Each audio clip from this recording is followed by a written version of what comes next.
Started.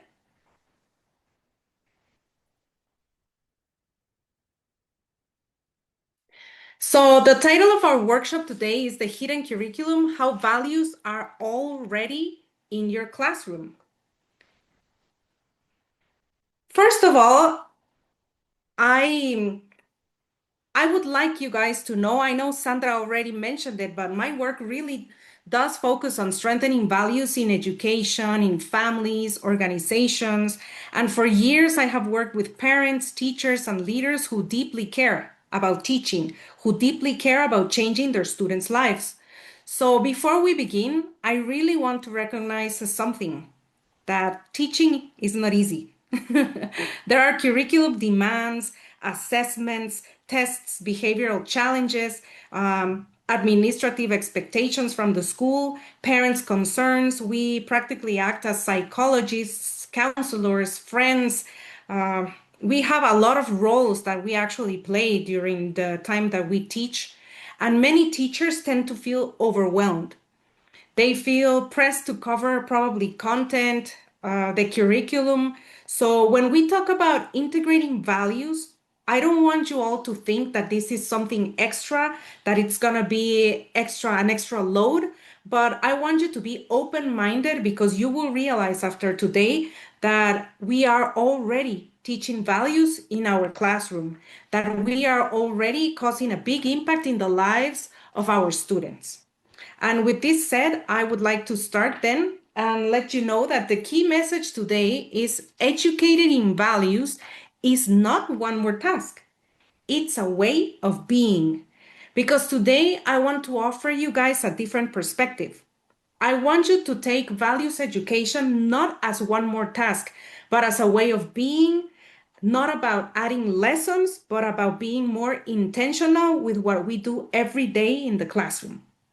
Values are present in everything we do in the classroom, the way we respond to mistakes, the way that we greet the students, the way that we plan the lessons, the way that we give the lessons, the tone of our voice, our, facial expressions, how much we smile, everything. All of these things actually show how we can project values in the classroom.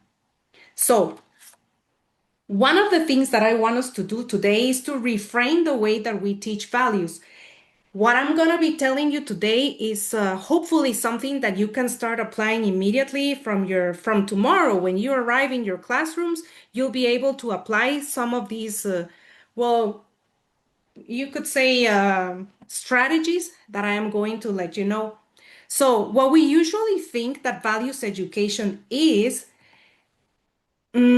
practically, when we hear the phrase values education, many of us immediately think about something additional. We think about maybe special programs, special weeks, about posters, about friendship, posters about, responsibility, posters about respect, special activities that concentrate on one specific value, sometimes extra lesson plans, assemblies, new materials, because that's what sometimes I do actually in the schools, this helps. But what causes the main impact is the way that we conduct our lessons, the way that we direct our classrooms, the climate in the classrooms. So, values education can feel like something separate, something outside the real curriculum. And this is because the education system has been structured around content, standards, measurable outcomes, and academic performance. So sometimes what the school does is practically say, okay, let's have a class that is going to be named Human Values or How to Live with Values. And the students are going to take this class, let's say, once a week or twice a week. And that's fine, but that's not enough. We as teachers can do much more than that.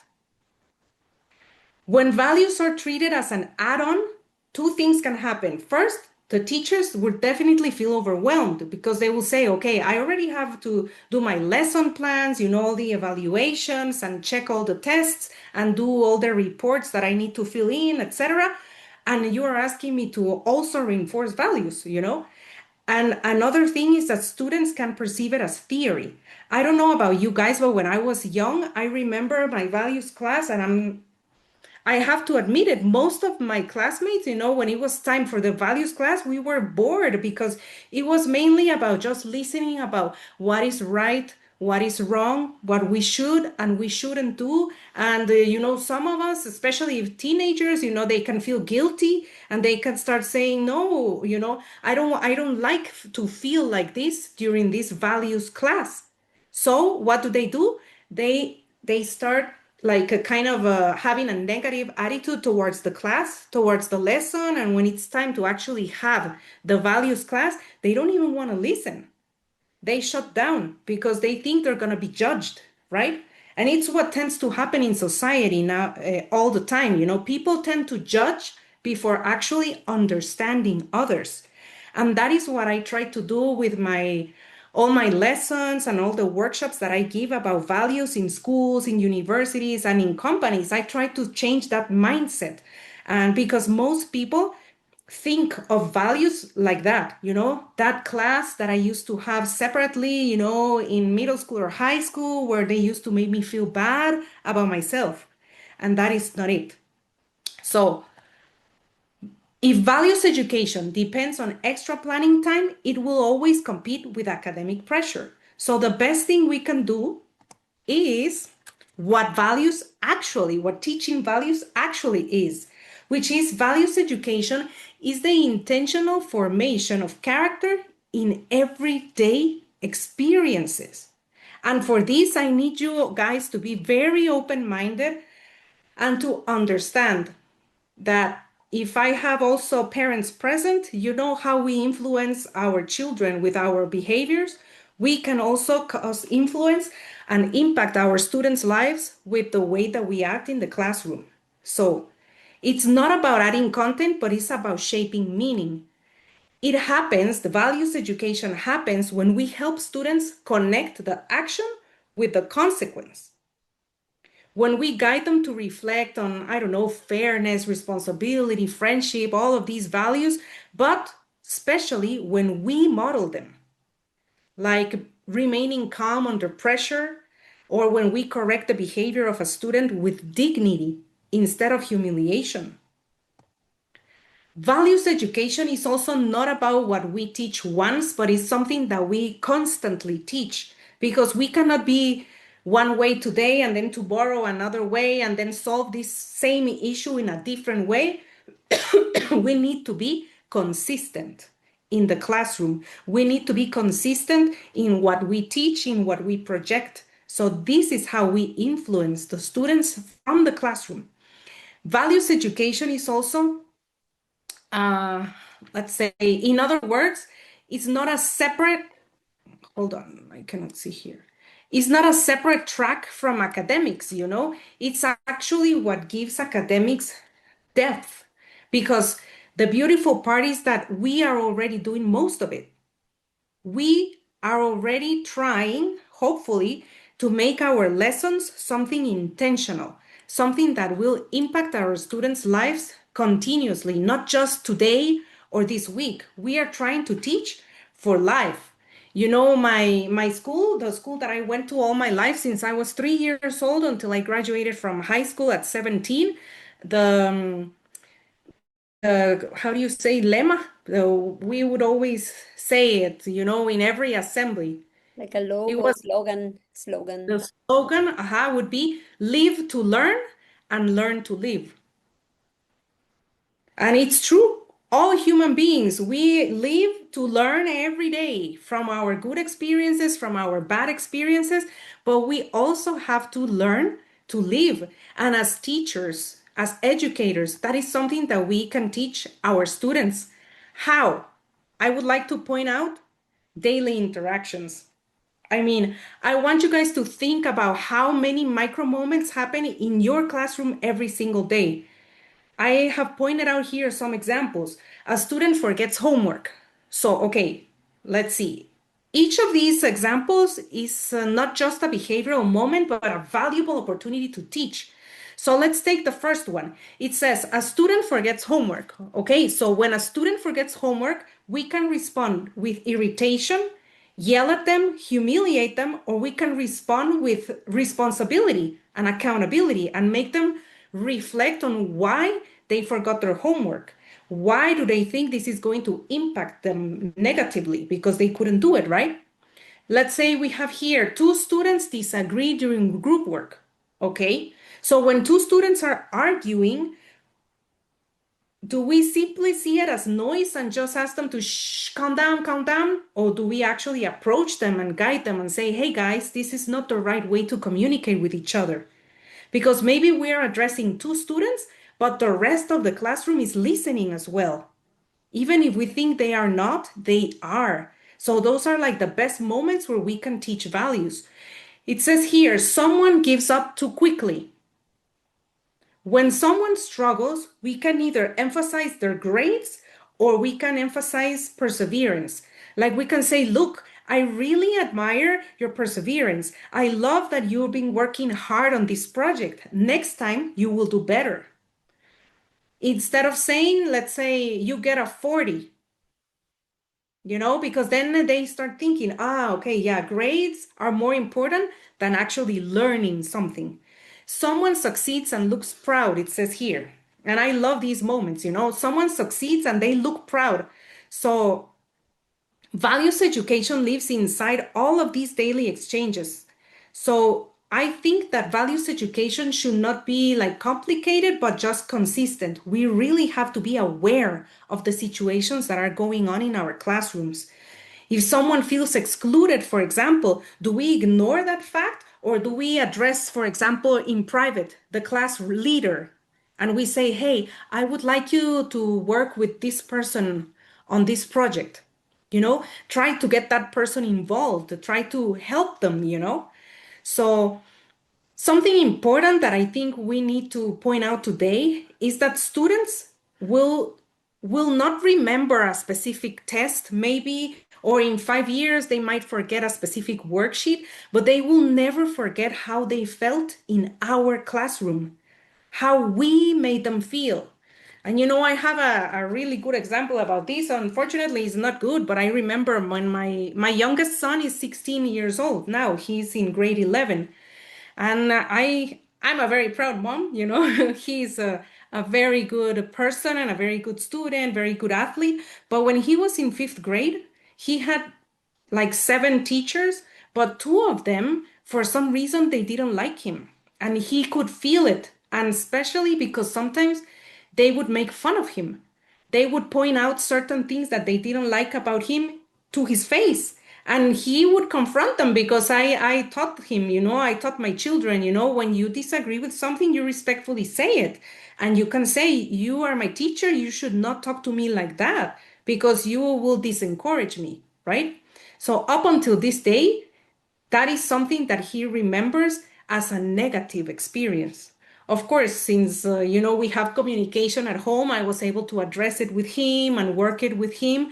But just so you guys can think about it, the impact that we can have in the lives of these students, of the people that we teach. Treat them with dignity, right?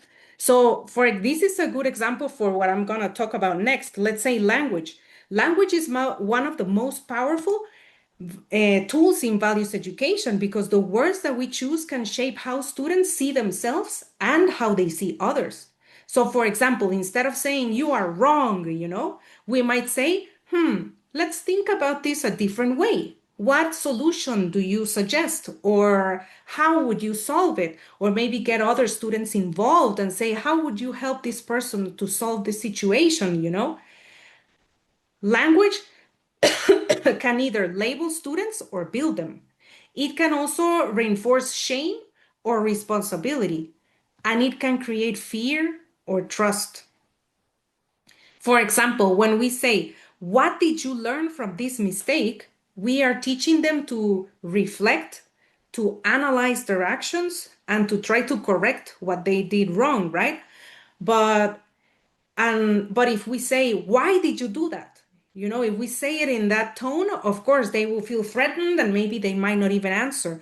But if we say, what did you learn from this? How can you solve this situation respectfully? So we as teachers have to learn to make all of these reflection questions, help our students reflect on their behaviors because language makes values visible. Definitely, you know, a small shift in the words that you use in the classroom is definitely going to make a big impact on the classroom culture and on your students. Speaking of classroom culture, you know, classroom culture usually answers silent questions like, for example, is it safe to fail here? Is effort valued more than perfection? Are differences respected? And do students feel heard? And I would like to encourage you guys to write down these four because it would be really great if it's something that you take into your account in your classroom culture. You know, myself as a teacher, I want my students to feel safe in my classroom. I want them to feel like whatever effort they make is valued, you know, that, oh, okay, I can tell Irene that I made a mistake, but Irene is not going to make me feel dumb or make me feel bad. She's going to encourage me to be better. For example, the differences that are respected and if they feel heard. How can you know if your students feel heard? Ask them. Do you guys feel like I actually listen to your requests? Do you guys feel like I actually listen to your needs? Did you guys actually understand the lesson? Is there something that I said or I did that caused confusion, you know? So these are things are really important, especially I don't know how many teachers here, probably I will learn once we are done with this, who teaches middle school or high school. But middle schoolers and high schoolers, they tend to say, right? Like, I'm sorry, but I really didn't understand anything you said, or I didn't understand the lesson. It was too hard. And what happens, especially let's say if you teach math, chemistry, physics, or pre-calc, for example, those subjects are really difficult for students. So you really have to find a way to teach them so that they can actually understand the material and get it. It's not just about covering whatever you have planned for that day. So the classroom becomes a living space where values are practiced and experienced every day. Ah, okay. So if only high grades are praised, students are going to learn competition over growth. If kindness is acknowledged, students will learn empathy matters. If participation is structured respectfully, students are going to learn inclusion, right? Ah, okay, we all have the right to give our opinion, we all have the right to ask questions. And there is something very empowering here that you as teachers shape this culture. Shaping the classroom culture is in your hands because even if the school has rules and standards, the school director or the principals or the supervisors, they're not sitting in your classroom all the time. So it is your responsibility to take this into your hands and have a good classroom culture. The goal will not be to control everything, but it would be to make sure you align your classroom with the values that you want the students to internalize. Let's see. Values are already there. The real question is which values are being reinforced intentionally or unintentionally. I'm pretty sure in your classrooms, you guys are already reflecting values or strengthening values, right? In your lessons. It's just that maybe you haven't sat down to actually think about it. But I'm pretty sure you're already doing it. So I want to talk briefly about where the values already show up so that you guys can realize and say, okay, yes, that's true. What Irene is saying, I'm already doing that. So I'm going to, how can I say, like be more aware of these moments so I can teach more about values. For example, the first one would be group work. Definitely, when students work in groups, they are practicing or struggling with responsibility, cooperation, patience, you know, different values. So there is something very important. If we only evaluate the final product, students are going to focus only on the results, which is what is happening nowadays, right? Most students, what do? They go to AI to do their homework. They go to AI to get suggestions, but in the end, they end up doing everything with AI, and then we get more work because we have to make sure if we really know our students, we are going to know when they did something with AI and not themselves, right? Not with their own creativity. So, if we also highlight how they work together instead of just focusing on the final project or the final product, sorry, like the grade, we are going to reinforce values. For example, did everyone participate? Was someone excluded? How were disagreements handled? Did someone step up responsibly? I highly recommend you guys use these questions. For example, what I do is like if we are working on a project, when I teach the values classes, in certain schools, I bring my values program there. So when they do group work, what I do is like I say, okay, we're gonna finish, let's say at 10:40, because then we have reflection and they already know at 10:40 they're within their own groups, they have to answer these four questions. And sometimes I ask to the whole class, right? Did everyone participate? Just be honest. If someone didn't participate, I mean, it's your fault. You didn't participate. So just let the group say it. Was someone excluded? Did someone feel excluded? And it actually empowers the students because some of them raised their hands and they're like, I felt excluded because I had an idea, but they didn't even listen. And I say, good, good. This is not about causing conflict. It's about you guys learning, about including each other, right? Working as a team. So these four questions to me are very valuable after doing group work. Another area where values already show up is in the classroom rules. I don't know, maybe you can put a little sign or emoji there. Do you guys have classroom rules in your own classrooms? Let me see. Yes. Okay, good. Yes. I do as well. It's the first thing. When I go to a school, yes, to start my the values program with teenagers, I actually bring a contract. Do you know?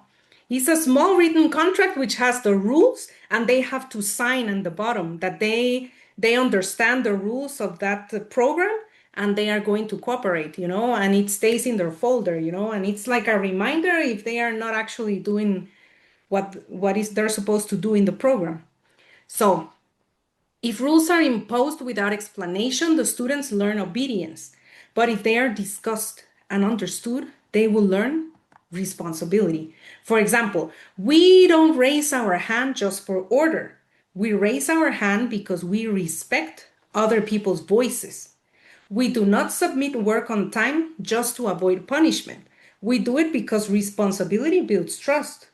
You trust me as your teacher, I trust you as my student. So if I prepare your lessons every day and give everything on time, you guys have to give me your homework on time. It's a win-win situation, right? So these are the things that we have to say, constantly say and mention, when we are in the classroom with our students.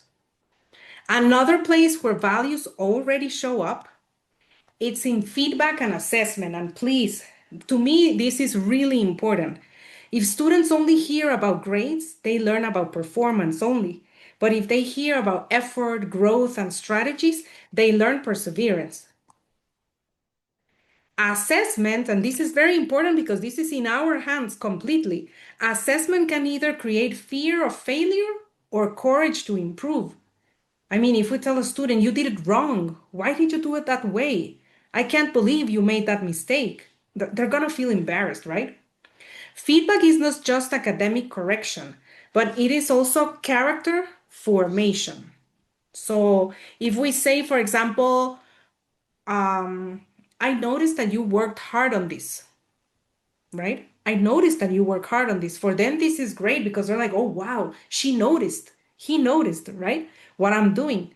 And I know you can do better. So they feel empowered and they're like, wow, they believe in me, right? So I can do better. And they actually do. We can see, say, for example, I see improvement from your last attempt.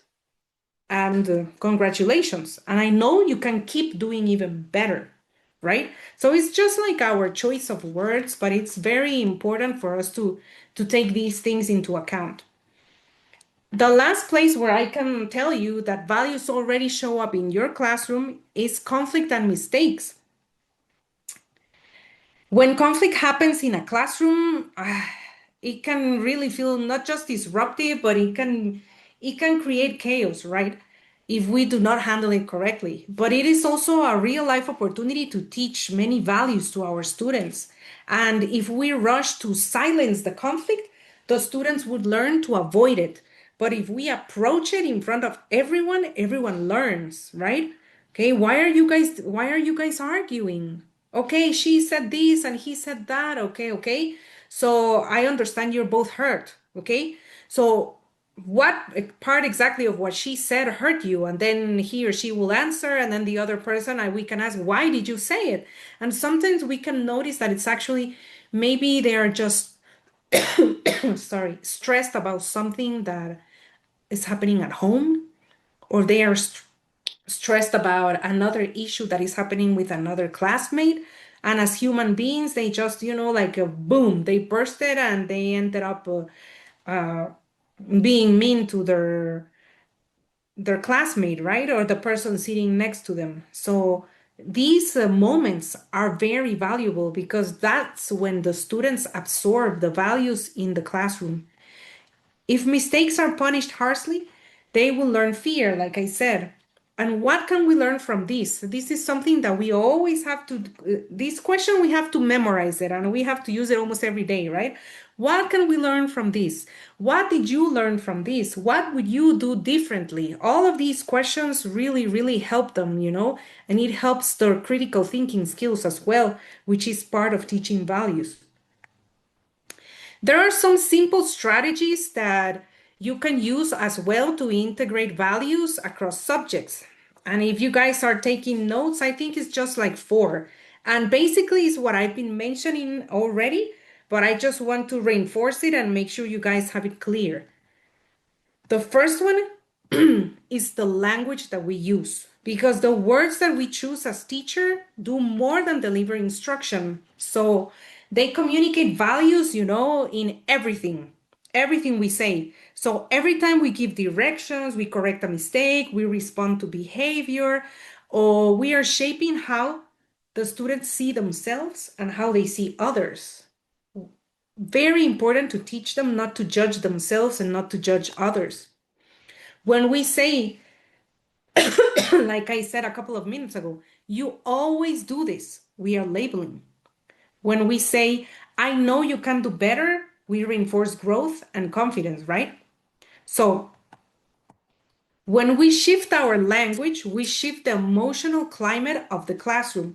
Why am I telling you guys this? Because I don't know, raise your hand who had a teacher who was really grumpy, or a teacher who used to yell a lot, a teacher to whose class you were so scared to get into, right? And sit down on the desk and you would be completely quiet. You wouldn't know if to agree or disagree. I'm pretty sure most of us had at least one of those teachers, right? So if we do that, it's very hard for students to actually socialize, to actually show us who they are and show us their true potential sometimes, right?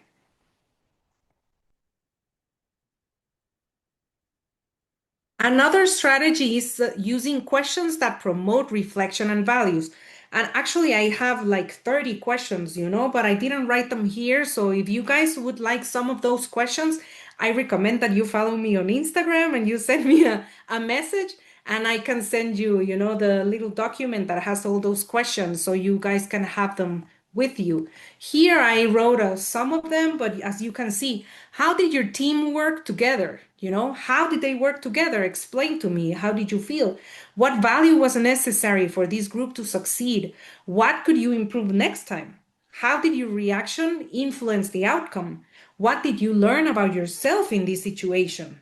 Oh, wow, I learned that I am really creative. I learned that I am really good at creating posters, for example, or slogans or advertisements. So you see, you learned more about yourself. What value was missing here? What would a responsible decision look like? So it is very important to ask what value was missing here and what value was present here. Because sometimes when I teach workshops to adult people, at the beginning I say, okay, I want everyone here just to say it out loud. I need you guys to tell me 10 human values immediately, starting now. And then I go like this, and they're all looking at each other, and suddenly somebody yells respect. Suddenly someone says, okay, responsibility. Suddenly someone says honesty, and slowly, finally they get to 10. Why? First of all, they are not used to people asking them what values are or which values exist. And second, they're not even sure if the word that they're thinking about is a human value. So they are kind of shy or embarrassed to say something that is not. Something that I always say in the classroom or when I am teaching a workshop is, in this place, this is a safe space. Everyone is allowed to make mistakes, even myself. And no one knows it all. And there is not, in Spanish it's easier to say it, but it's like there's no answer that sounds ridiculous to me. Okay? So if you truly believe that that is the answer, just say it. I'm not gonna feel bad. You shouldn't feel bad about yourself. It's your opinion. So I always love to say that, so that they feel like they're in a safe space and they know they can, speak their mind. The last strategy would be, I know, I think there's one more, modeling values through teacher behavior. So I'm sorry, but I really needed to mention this. We as teachers, our behavior says so much, even like the way we wear our hair, how the way we wear our clean clothes every day, how we dress, how we smile, how we greet them, how we send them home, the tone of our voice, our how we move our hands, all of that is our behavior. And it's something that teaches them a lot about us and can actually transmit values to them. So when we model what we teach, our message becomes credible.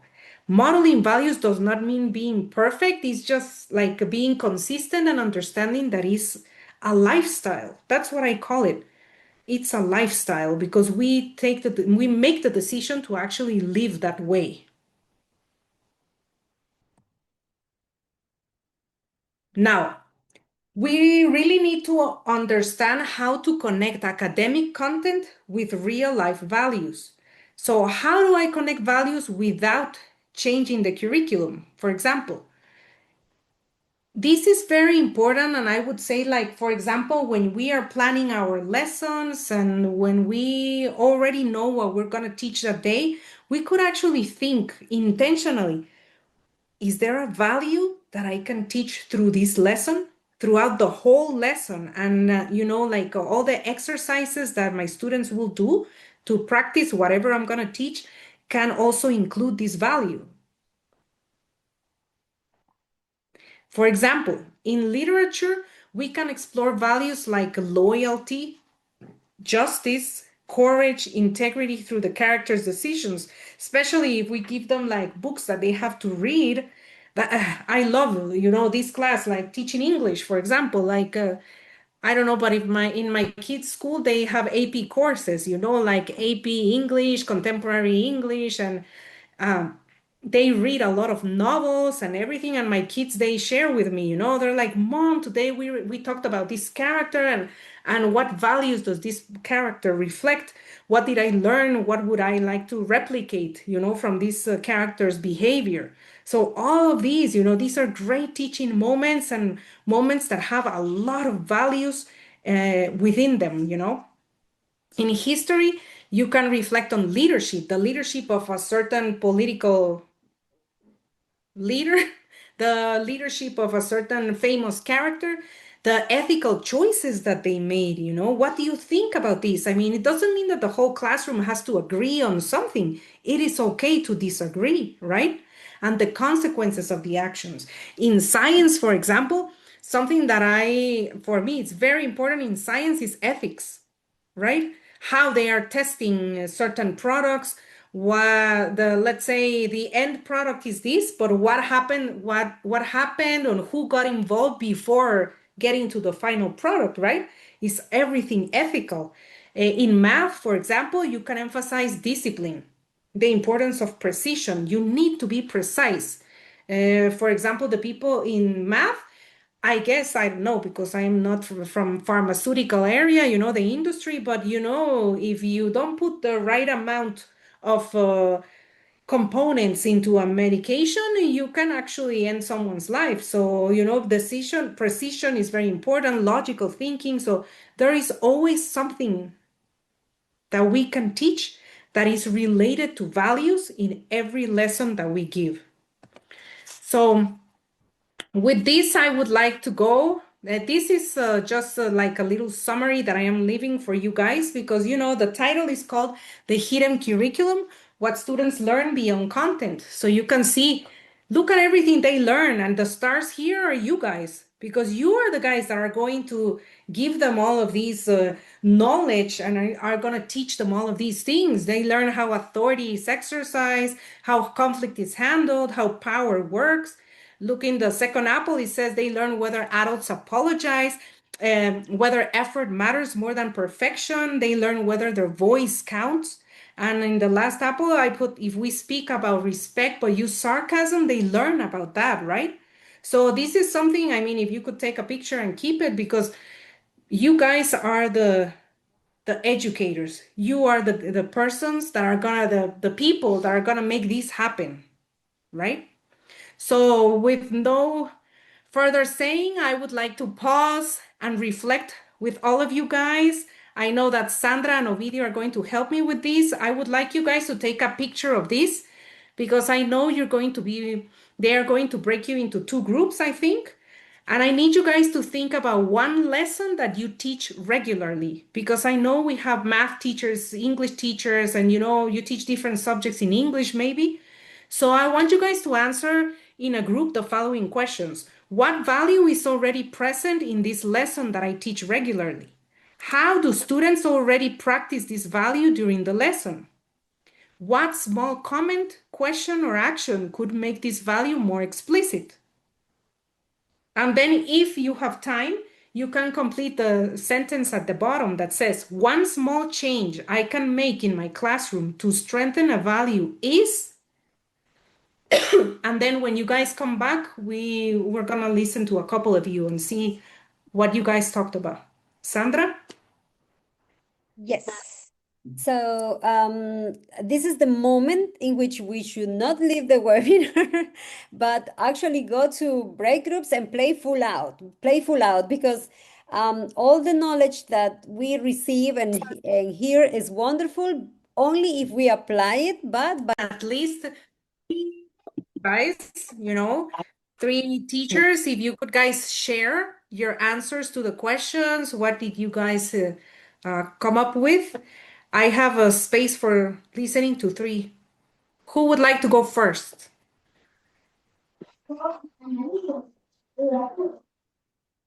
Ellie? Ellie.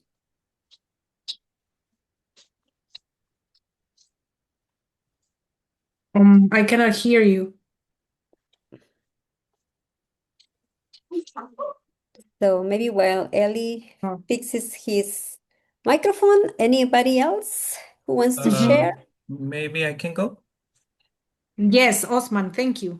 Yeah, we were discussing in the classroom that I think that we focus on different activities. For example, in my case, I teach a course that is called reading and writing. And I was telling my colleagues that what I do is that I try to make emphasis on mistakes are okay.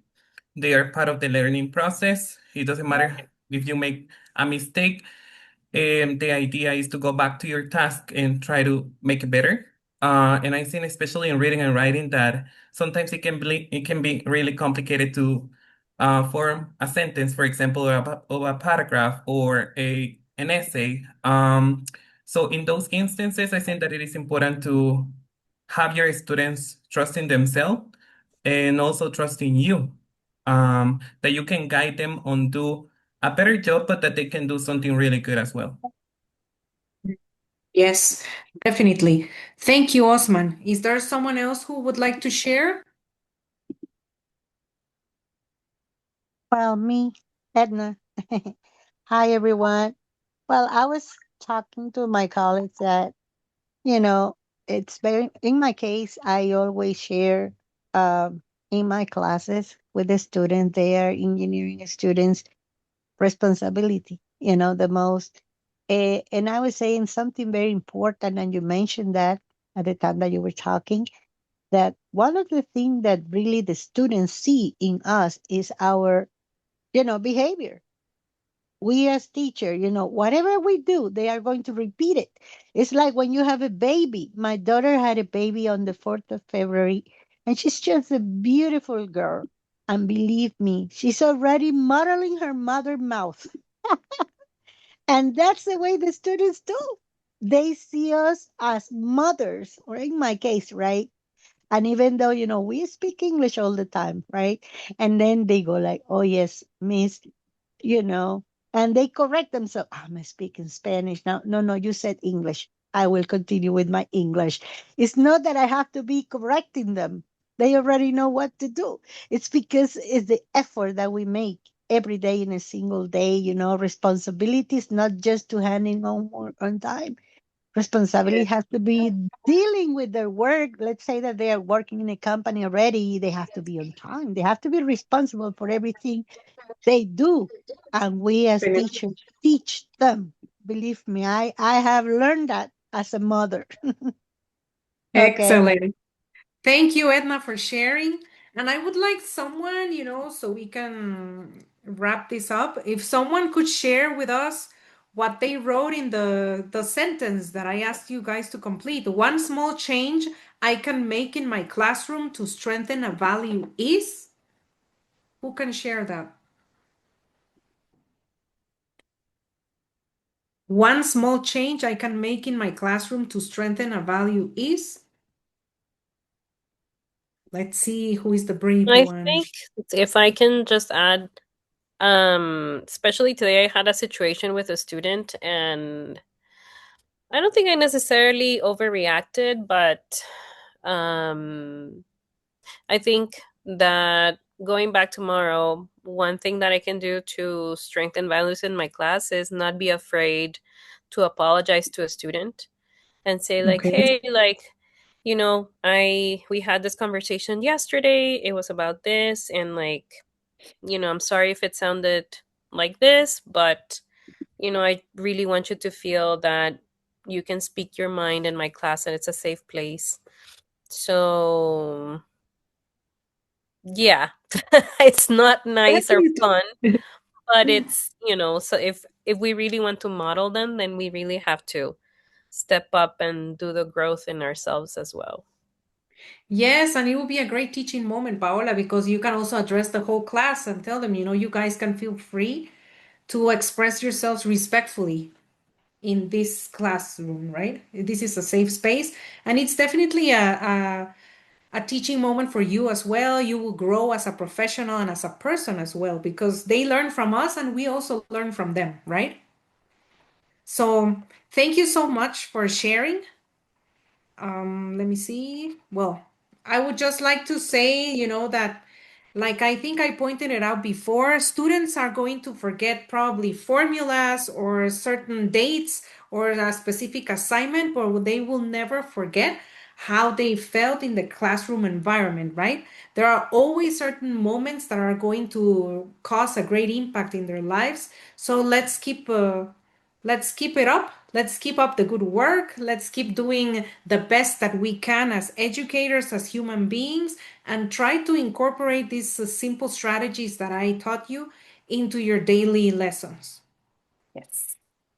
Thank you so much, Irene, for your valuable contribution. We really